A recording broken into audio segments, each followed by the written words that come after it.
sou Angela Dalpoz, aqui do canal Morena de Pintas. Estamos hoje com mais um convidado na nossa série de meetings. Esse aqui eu já nem sei que número é, depois vou ter que ver. Estou aqui com o Henrique Schneider, que é o autor desse livro aqui, 70. E a gente vai conversar um pouquinho com ele sobre o livro, sobre a trajetória literária dele, né? Então, Henrique, eu queria que tu te apresentasse, assim, né? Quem tu és, além de escritor, que a gente já sabe. Como é que tu chegou até aqui, né? Certo, claro. Nessa história de escrever, porque tu me contou que tu é advogado. Sim. Bom, Angela, a ti, a todos os amigos e amigas do Morena de Pintas, é uma alegria participar dessa edição. Tá? Mas, enfim, eu tenho duas carreiras, e são carreiras mesmo, não é?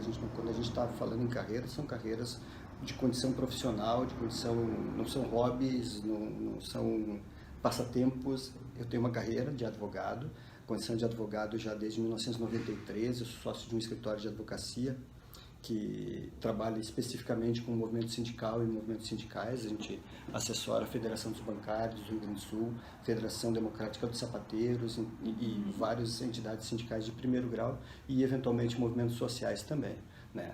Essa é uma carreira que me ocupa os dias, de alguma forma. Sim. Assim, e também tem essa carreira, a carreira de advogado, que está muito longe de ser um passatempo, a carreira de escritor, que está muito longe de ser um passatempo, que é essencial, é vital. Eu tenho diversos livros publicados, são em torno de 10 livros publicados, certo? E uma gana de continuar sempre escrevendo. Escrevo fundamentalmente romances, novelas. Eu tenho a maioria dos meus livros publicados são romances ou novelas, Ficção, né? então. Ficção é o meu ramo. E tenho um livro de contos também, porque durante 15 anos eu publiquei um conto por semana, um pequeno conto por semana, num jornal de grande circulação, que é o ABC Domingo, certo? Que chamava uma coluna, chamava Vida Breve, e a editora dublinense decidiu reunir alguns desses contos e publicou um volume, então, de pequenos contos. Tenho também um livro na infanto-juvenil, que chama O Tempo Quase, pela editora Lê, de Minas Gerais, que trata da questão do suicídio na adolescência, mas fundamentalmente os livros que eu escrevo são romances, né? Que é o meu chão, é onde eu mais gosto. E teve um que foi premiado, foi esse? Foi qual que foi esse aqui? Na verdade eu tenho O Grito dos Mudos, que é um dos meus primeiros livros, recebeu na época o prêmio Maurício Rosenblatt Romance, que foi um prêmio bastante grande, bastante expressivo na época. O Contramão foi finalista do prêmio Jabuti e ganhou na época o prêmio Livro do Ano na categoria Narrativa Longa da Associação Gaúcha de Escritores. E o 70, que ganhou em 2017 o prêmio Paraná de Literatura na categoria Novela. Sabe? Esse é o livro mais recente. Sim, que legal. Tá dando um monte de alegrias. E vamos falar um pouco desse livro. Trabalho. Esse livro, a sinopse, né? A gente não vai dar spoiler, porque de cara já se sabe que uma pessoa é presa indevidamente, né? Sim, no tempo da ditadura. 1970. Então, tu quer falar um pouquinho sobre como é que veio essa história pra ti, de onde é que surgiu, tu fez pesquisa? Sim, ele é pesquisa. Fundamentalmente ficção ou é baseado na história de alguém? Ele tem um pé na ficção e um pé na realidade. Porque tudo que tá... A história como um todo, a história do Raul, personagem principal, a história como um todo é um exercício ficcional. Mas tudo que está no livro aconteceu, certo? Aconteceu. O livro se passa em Porto Alegre, em 1970 mesmo, certo? Em 1970, em Porto Alegre, houve a tentativa do sequestro do cônsul norte-americano de Porto Alegre. Sim, teve esse fato histórico. Exatamente. Ele Né? efetivamente aconteceu, não é um exercício ficcional, certo? É o cônsul chamado Curtis Curley Cutter. Bom, esse sequestro não deu certo, mas ele acarretou um aumento muito grande na repressão policial e na repressão política, ou seja, era preciso descobrir quem eram os militantes que tinham tentado o sequestro do cônsul. Então, isso é o que desencadeia, de alguma forma, a narrativa do livro, certo? E quando eu conto o fato do Raul, que é um bancário absolutamente alienado, despolitizado, que tem uma vidinha de casa para o trabalho, do trabalho para casa, e que é confundido com um desses militantes e é preso por engano e torturado de verdade, né? Então eu brinco, eu costumo dizer que tudo é ficção, mas também tudo é verdadeiro. Sim. Por quê? Porque em Porto Alegre, a tentativa do sequestro aconteceu,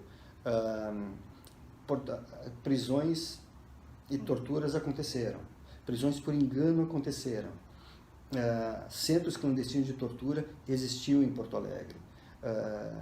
A Copa do Mundo de 70, que também aparece no livro, Sim. também aconteceu, certo? Aliás, quem gosta de futebol como eu, certo? Sabe que aquele jogo, a final Brasil-Argentina, que eu narro uma parte no próprio livro. Sim, dá pra ver que tu gosta sim, de futebol. Aquele jogo é maravilhoso, aquele jogo é lindo, então, né? Até certo? eu fiquei com vontade de assistir depois de ler, exatamente, pra ver a cena, tem alguns lances que são maravilhosos.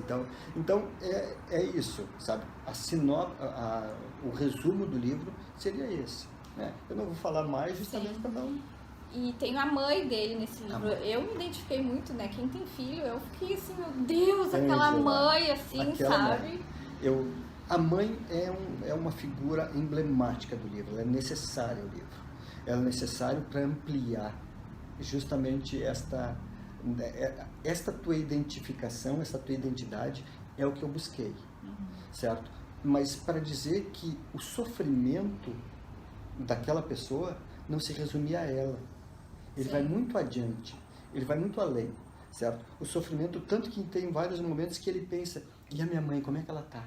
Certo? Ele está preso numa masmorra, num centro clandestino de tortura.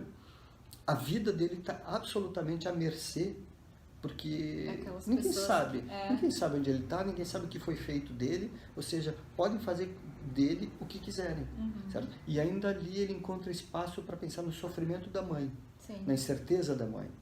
Não tem, e eu quis então colocar a mãe como esse símbolo de um sofrimento que vai muito além da própria pessoa, né? A mãe que não sabe do seu filho, não sabe o que aconteceu com ele, não sabe, isso também não é ficção. Isso também não é ficção. Assim, muito rapidamente, eu agora, recentemente, participei da Feira do Livro de São Leopoldo e eu participei de um debate sobre literatura e política com um grande amigo meu, que é um dos maiores escritores brasileiros, chamado Menalton Braf. Menalton ganhou o Prêmio Jabuti, é um grande escritor. E o Menalton, ainda que mora no estado de São Paulo, um tempo o Menalton é gaúcho. E o Menalton viveu clandestinamente, inclusive, por causa da militância, durante 8 anos. Durante 8 anos, ele não teve nenhum contato, sem saber absolutamente nada do pai e da mãe.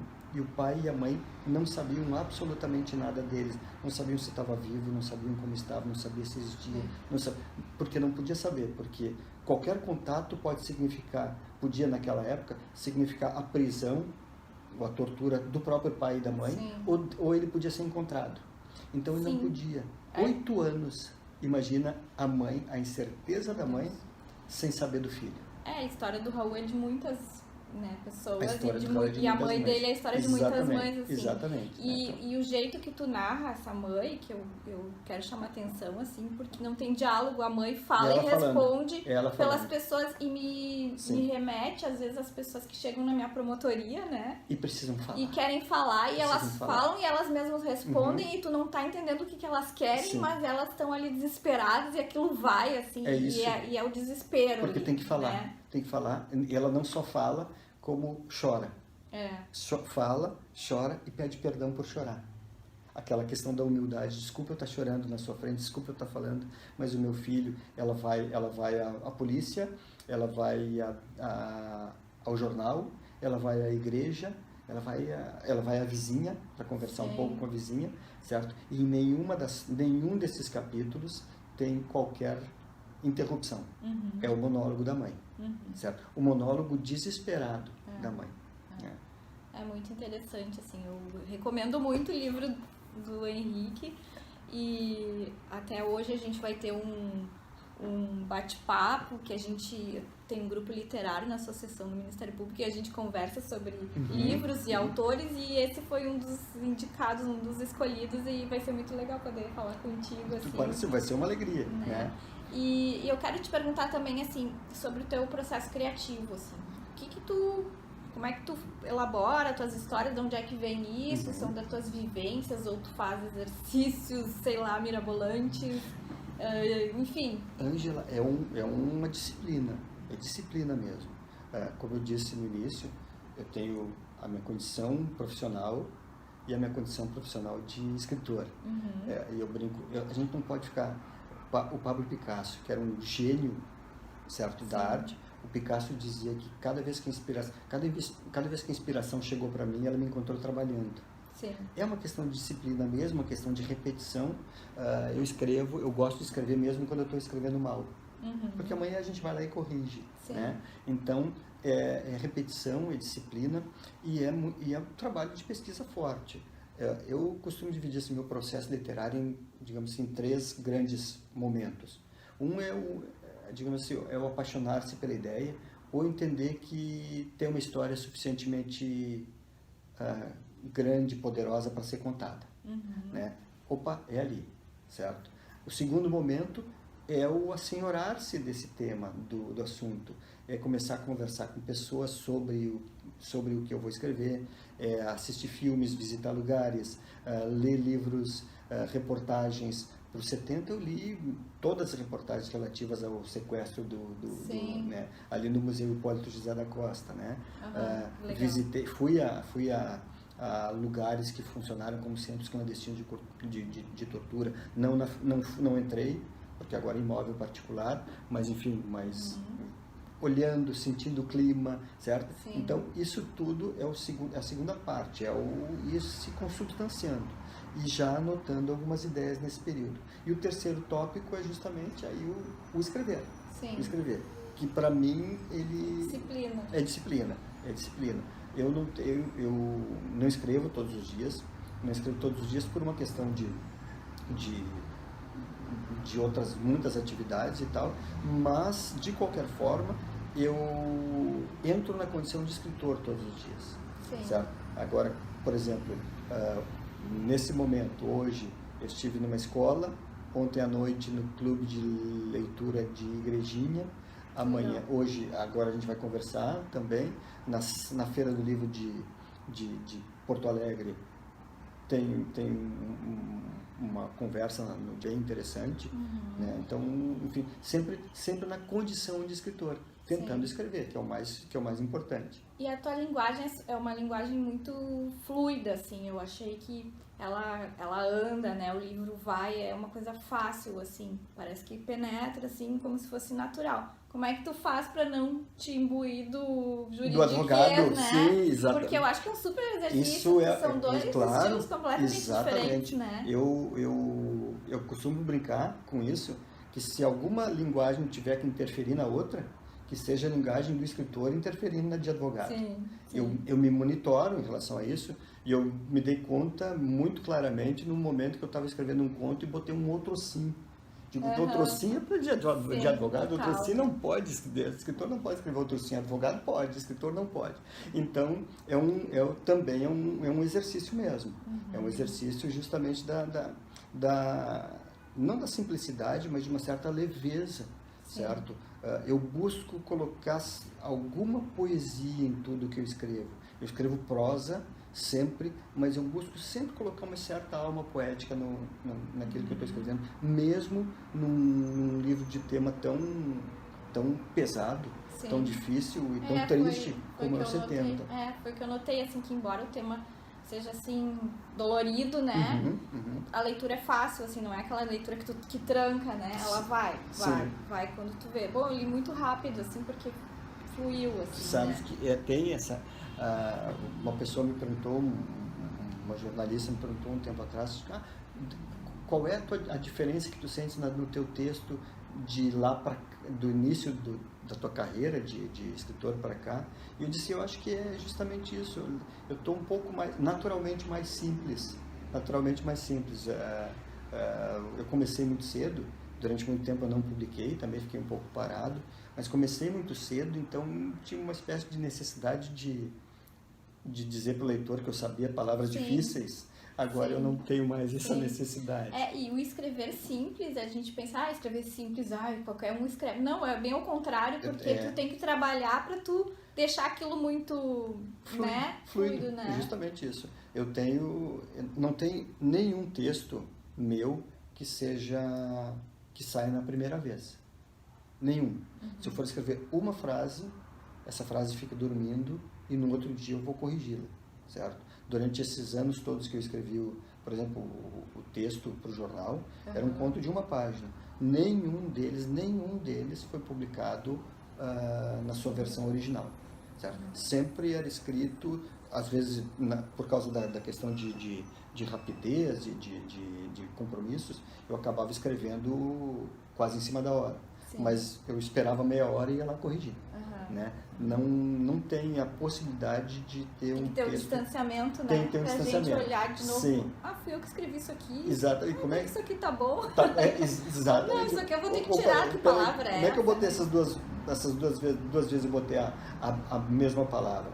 Inclusive, a gente precisa, a Dublinense, elas têm o editor, o Rodrigo Rospo, trabalhou também na condição de revisor e tal. Então ele tem uma edição e uma revisão muito meticulosa. Muito meticulosa. Tem uma historinha, por exemplo, o 70, quando a primeira edição dele, ele sai pela Biblioteca Pública do Paraná. Ele ganhou o prêmio, certo? Então, e aí a premiação, entre outras coisas, era justamente a publicação numa edição não comercial, certo? Bom, e o que acontece? Então, o livro foi publicado exatamente na versão que eu mandei, Sim. certo? Bom, depois ele foi publicado essa edição comercial pela Dublinense, certo? E ele passa por 4 novas revisões, né? O Rodrigo revisa, passa para mim e digo, concorda com isso? Concorda com isso? Aí ele chegou para mim uma hora e disse, Henrique, os torturadores, eles fazem muita piada. Eles torturam com alegria, digamos assim, com prazer sádico, né? Então eu falo muito, ele deu risada, ele riu, ele sorriu, ele gargalhou, certo? O Rodrigo disse para mim, Henrique, eu parei de contar em 54. Quantas vezes tu usasse a palavra sorrir ou rir e coisa e tal, e a gente não percebe isso. A gente não percebe. Às vezes a própria frase já dá a noção, né? Exato, não precisa nem dizer, exato, né? Por exemplo, o meu computador, eu escrevi em casa, né? E ele ainda tem o trema. Trema. Então, o corretor, ainda a palavra tranquilo, ele coloca trema. Sim. Né? E o Rodrigo tirava os tremas. Né? Tirava os tremas. E eu me dei conta, certo? Quando eu fui tirar os tremas, do quanto eu usava a palavra tranquilo. Né? Então, comecei a substituir por sereno, por calmo, por não sei, enfim, né? Certo? Mas são pequenos exercícios de policiamento que a gente tem que fazer com relação ao próprio texto. Ainda mais quando o texto é longo, né? Então é difícil achar tantas palavras, né? Para substituir e continuar a deixar no mesmo jeito, no mesmo estilo que tu quer, né? E a gente, claro, tem que ter unidade, precisa ter unidade. E às vezes, por exemplo, tem um outro livro meu chamado Contramão, que as coisas passam. No Contramão, na página 24, o personagem principal, que é o Otávio Augusto, ele está dentro do carro dele, ele está sozinho no carro dele, ele atira o celular no banco do carona, certo? Na página 29, esse celular aparece no banco de trás. Por quê? Porque eu escrevi essas 5 páginas, dessa meia hora que acontece ali, eu talvez tenha escrito esse texto 1 mês, 2 meses depois. Então, eu não... Enfim, né? E passa, claro, mas é um exercício da gente tentar, assim, a continuidade, saber se o Raul, que é o personagem principal, a janela tem, a cela dele tem janela ou não tem janela. Então, eu me lembro que eu primeiro coloquei janela, depois a cela sem janelas. Não, peraí, tem ou não tem? Certo? Então tem que ter essa revisão. Cuidado, né? De estilo e também uma revisão de continuidade, precisa ter. Né? Na minha cabeça, assim, o escrever simples, quando a gente é advogado, é um exercício contrário de quando a gente está na faculdade, que a gente aprende a escrever rebuscado, né?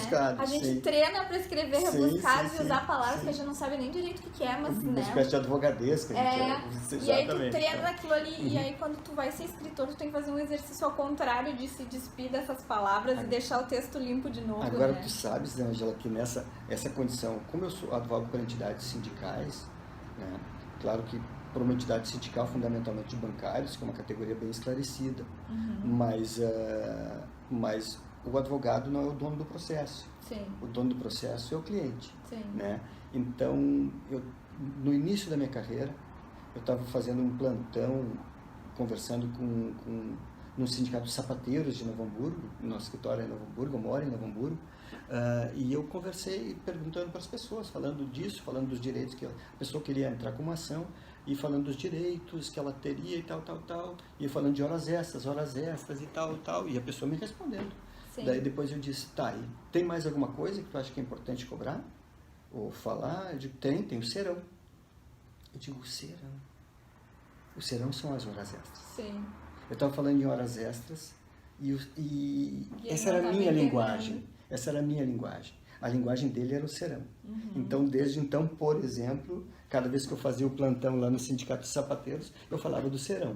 Né? Então, a gente faz uma espécie de adequação necessária porque o processo é da pessoa, a linguagem é da pessoa. Sim. Né? Então, enfim. Né? Então, sim, é muito interessante. Eu lembro quando eu fui trabalhar em Júlio de Castilhos, bem no interior do Rio Grande do Sul. Sim, perto de Santa Maria. A linguagem, parecia que eu tava... Sim. Aí eu vinha para atendimento e eu demorava, assim, tempo a mais para conseguir entender do que estavam falando, né? Falando, aquela senhora porque daí chegava que... ele fazia xanga, daí que eu fui aprender que xanga é fazer, tipo... biscate, freelancer, assim, né? E assim, dentre tantas palavras, às vezes, né? Fica aquela coisa, então a linguagem é tudo, assim, né? Claro. E aí nesse livro, assim, a gente vê muito boa, assim, a fluidez, assim, que eu te parabenizo muito. Obrigado. A capa também é muito interessante, né? Que tem uma pessoa, eu não tinha me dado conta, depois que eu fui ver que a bandeira do Brasil, que é uma pessoa situação do feto, assim, né? Tipo, como se tivesse... Na verdade, ela tem dois símbolos. Um é essa questão da posição fetal, porque o prisioneiro, depois de uma sessão de tortura, ele era muito natural que ficasse nessa posição fetal, certo? Que é a posição digamos assim, de proteção, mas ela é fundamentalmente a posição que que os torturados ficavam no pau de arara, né? Então... Amarrados assim, certo? E o livro tem uma sessão de tortura com pau de arara, sessões de tortura que aconteciam exatamente como está no livro, ou de uma forma bastante pior. Aliás, é interessante, assim, porque ele é muito atual, né? Porque veio toda essa...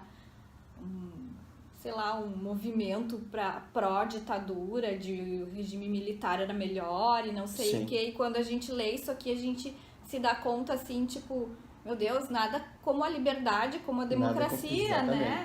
Então... Angela, isso foi, na verdade, uma das razões que me levou a escrever. Ainda hoje, chegando aqui, eu estava vendo uma declaração de um deputado de poucas luzes, né? Que também exerce o cargo de filho do presidente, falando sobre a possibilidade de um novo AI-5, né? Meu Deus. Claro, sendo desmentido pelo próprio pai, enfim. Mas, independente disso, o fato de existir esse olhar, de alguém que tem uma ascendência, né? Admitir essa possibilidade de uma lógica do ato institucional número 5, que caçou liberdades políticas, liberdades civis, mandatos, direitos políticos, direitos sociais, certo? Ou seja, se a gente assume essa possibilidade, já é necessário a gente ter um sinal de alerta. Então, e na verdade, esse foi uma espécie de motivador do livro. A primeira questão, assim, foram dois motivos grandes que estão interligados. Primeiro é o fato de que no Brasil a gente fala menos do que deveria sobre esse período. Tanto se fala pouco que que existe um tabu, assim, né? Exato, já existe uma espécie de negação, né? Tipo, não, a ponto do jornal chamar a ditadura de ditadura branda, né? Enfim, de que foi menor do que nos outros países. A gente não tem um ditadorômetro que mede, né? Não, certo? Quer dizer, mediu mais ou menos, né? Um presidente chamando de herói um torturador. Um torturador, né? exatamente, Enfim, né? Então não assim tem, que... certo? Então esse tipo de questão, primeiro essa necessidade da gente falar mais. Sim. A gente tem, eu vejo as pessoas dizendo, tá na hora da gente virar a página.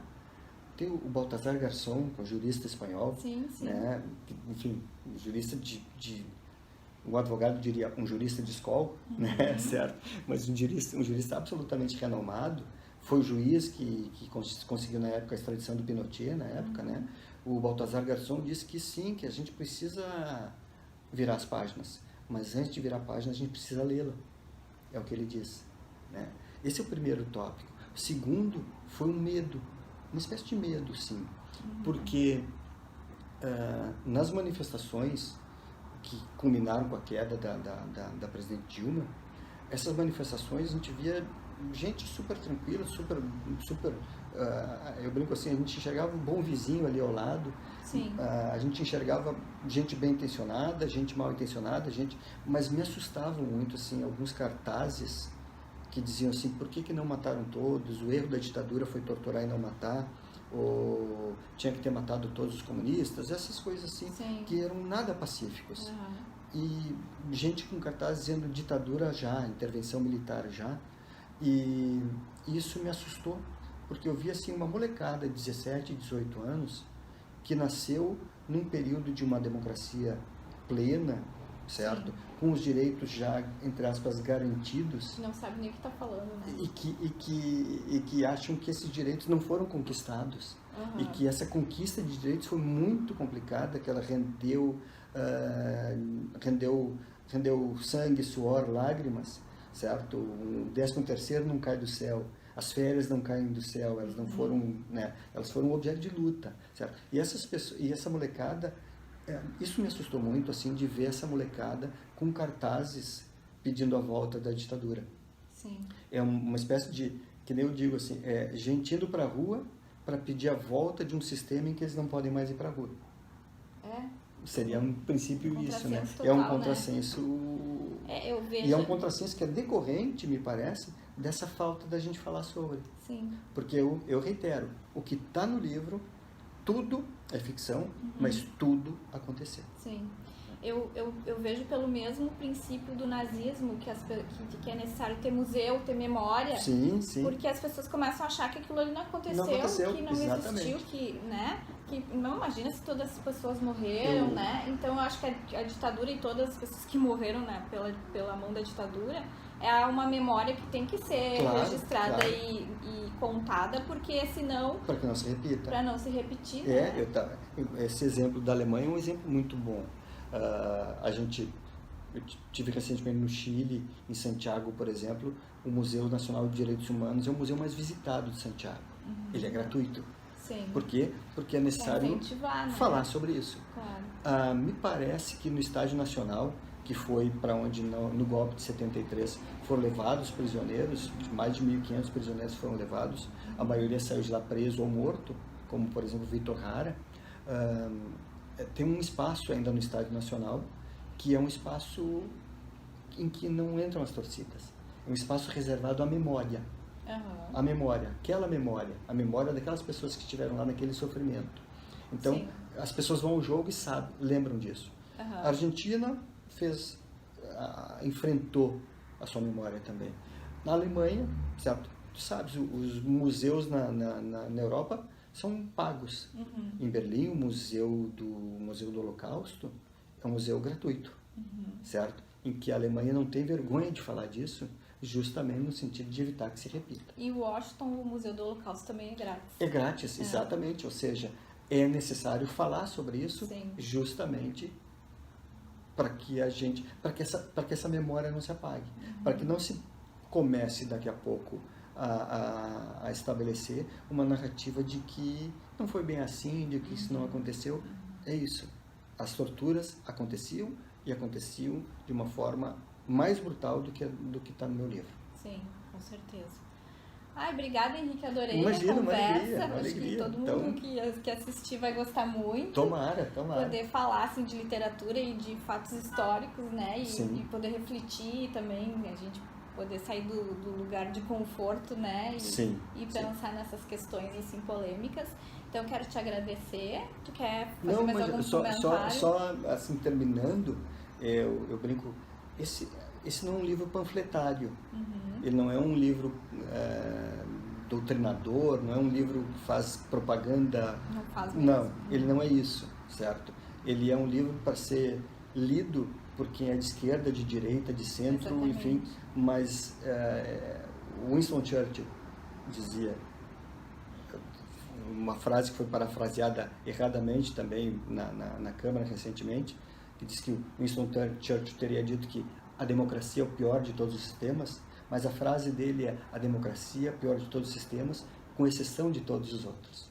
Ou seja, com todas as suas falhas, com todas as suas imperfeições e necessitando ser melhorado o tempo inteiro, sabendo das suas falhas, a democracia segue sendo o melhor e o único sistema possível. Com certeza. Então tá, pessoal, então eu vou encerrar aqui. Curtam o nosso canal, deem like, se quiserem deixar recados pro Henrique, eu vou deixar os contatos dele depois nos comentários, para vocês encontrarem o livro. O livro tá nas livrarias? Sim, tá nas livrarias, já tá indo para sua segunda edição, na verdade já veio a segunda edição, certo? Tá em todas nas boas, nas más livrarias, mas não existem mais livrarias. Não, né? Então tá, até a próxima então, pessoal, muito obrigada pela companhia. Até mais.